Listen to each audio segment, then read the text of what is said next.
جب سے دنیا قائم ہوئی حضرت آدم علیہ السلام کی نسل بڑھتی اور پھیلتی گئی۔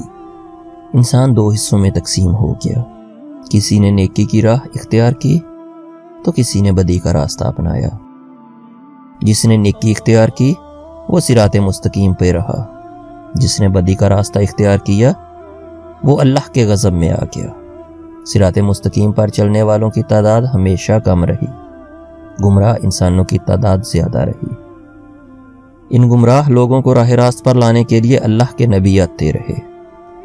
حضرت آدم علیہ السلام کے زمانے کے بڑے عرصے بعد اللہ نے حضرت نوح علیہ السلام کو بھیجا۔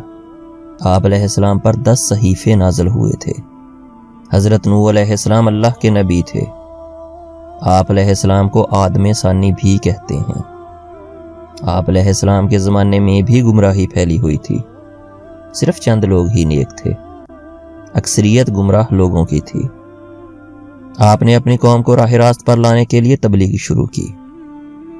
وہ لوگ ہر قسم کی برائیوں میں مبتلا تھے، چوری، بے ایمانی، امانت میں خیانت کرنا، جھوٹ بولنا، شرمناک کام کرنا، ماں باپ کی خدمت نہ کرنا، کمزوروں کو حقیر سمجھنا، غریبوں کو دھتکارنا، جھگڑا کرنا، قتل کرنا، دوسرے کا مال چھیننا عام بات تھی۔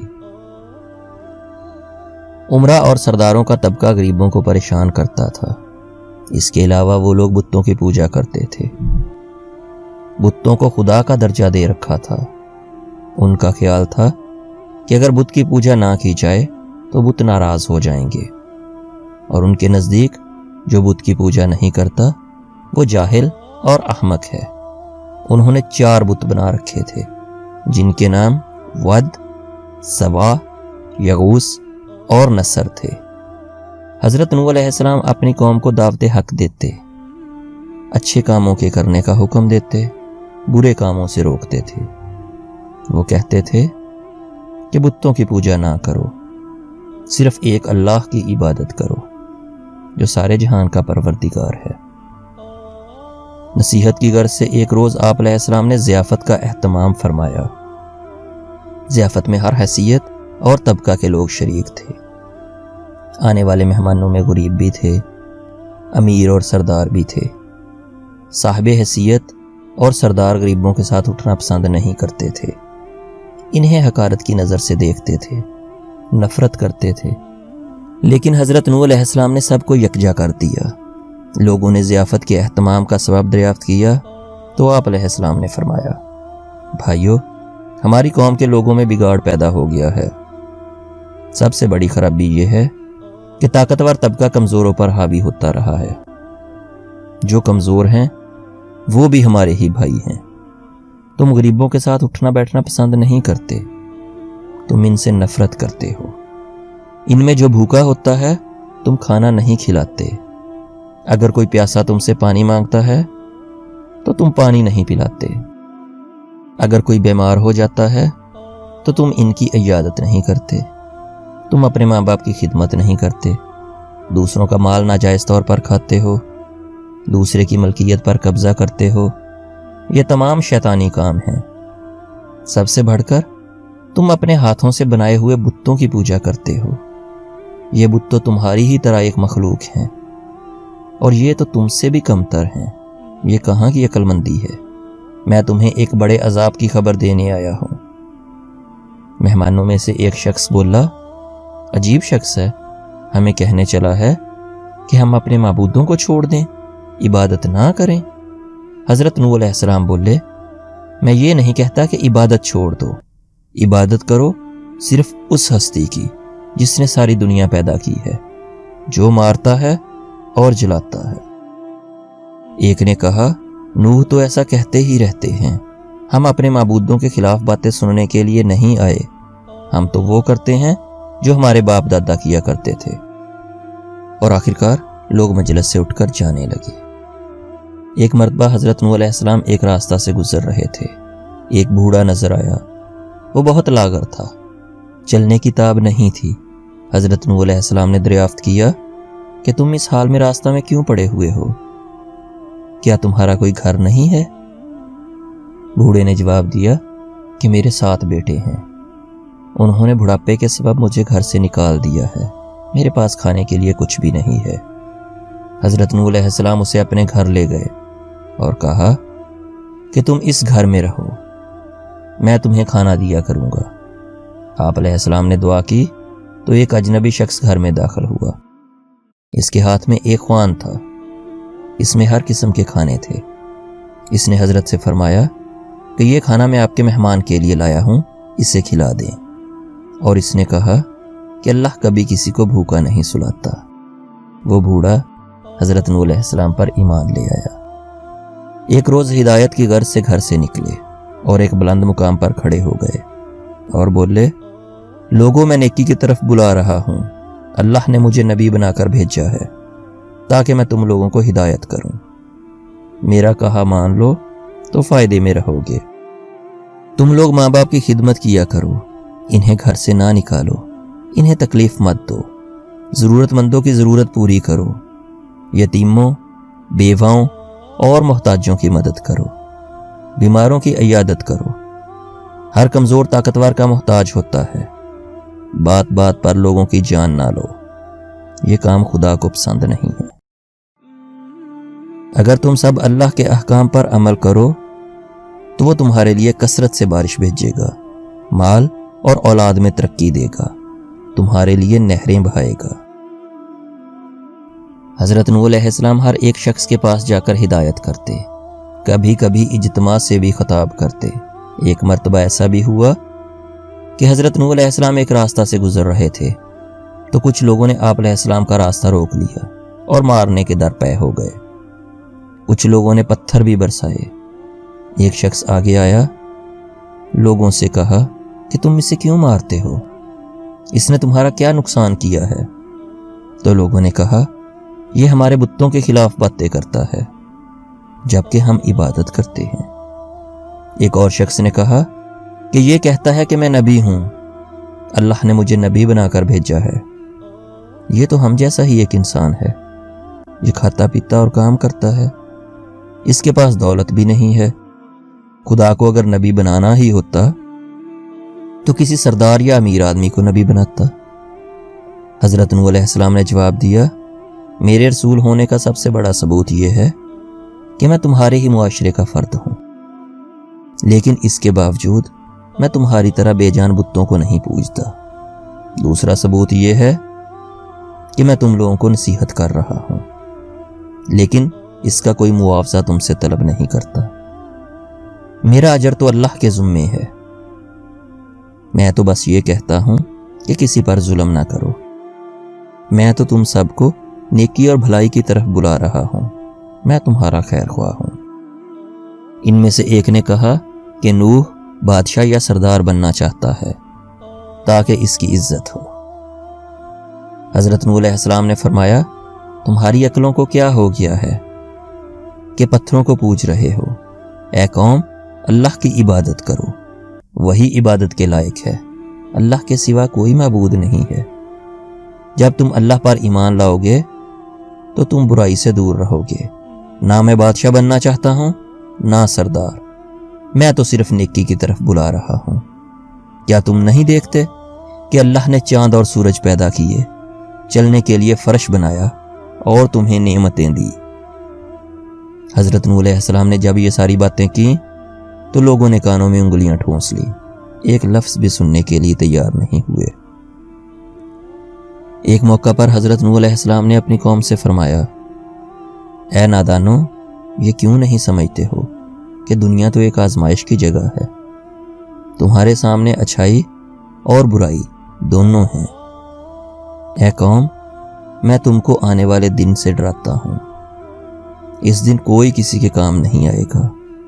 دیکھو، جو غریب ہیں مجھ پر ایمان لائے ہیں، لیکن تمہیں دولت کا غرور ہے۔ اے قوم، غریبوں کے ساتھ حسن سلوک سے پیش آؤ، ننگوں اور بھوکوں کا خیال رکھو۔